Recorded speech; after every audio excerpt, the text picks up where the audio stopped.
তৃতীয় দিনেও বাধার মুখে পুরান ঢাকা থেকে কেমিক্যাল গোডাউন সরানোর অভিযান। তবে বাধা উপেক্ষা করেই অভিযান চালিয়েছে সিটি কর্পোরেশন। এদিকে স্বরাষ্ট্রমন্ত্রী আসাদুজ্জামান খান বলেছেন যে কিছুতেই থামবে না অভিযান, যত বাধাই আসুক পুরান ঢাকা থেকে কেমিক্যাল গোডাউন সরাতে অভিযান চলবেই।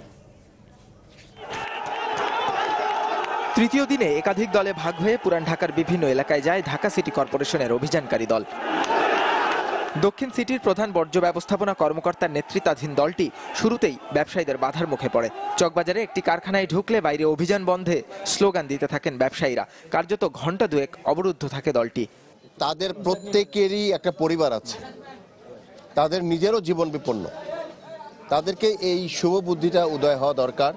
তারা যেন শুধু বৈষয়িক দিক থেকে চিন্তা ভাবনা না করে মানবিক দিক থেকে এবং বিবেকবান হিসেবে তারা যেন বিষয়টা চিন্তা করেন। পরে পুলিশের ঊর্ধ্বতন কর্মকর্তারা এসে পরিস্থিতি নিয়ন্ত্রণে আনেন, সরিয়ে দেন মিছিলকারীদের। আবারও শুরু হয় অভিযান। বিচ্ছিন্ন করা হয় বেশ কয়েকটি ভবনের বিদ্যুৎ, গ্যাস ও পানির সংযোগ।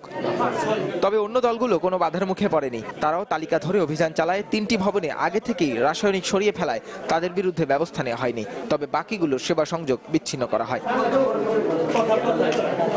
আমরা কোনো বাসাবাড়ির বিরুদ্ধে না, আমরা শুধু গোডাউনে ক্ষতিকর দাহ্য পদার্থ যেখানে আছে সেই কারখানা, ঝুঁকিপূর্ণ কারখানা থেকেই শুধু ইউটিলিটি সার্ভিস কাট করতে। এই অভিযান নিয়ে স্বরাষ্ট্রমন্ত্রী সাফ জানিয়ে দিয়েছেন, যত বাধাই আসুক টাস্কফোর্সের এই অভিযান চলবেই।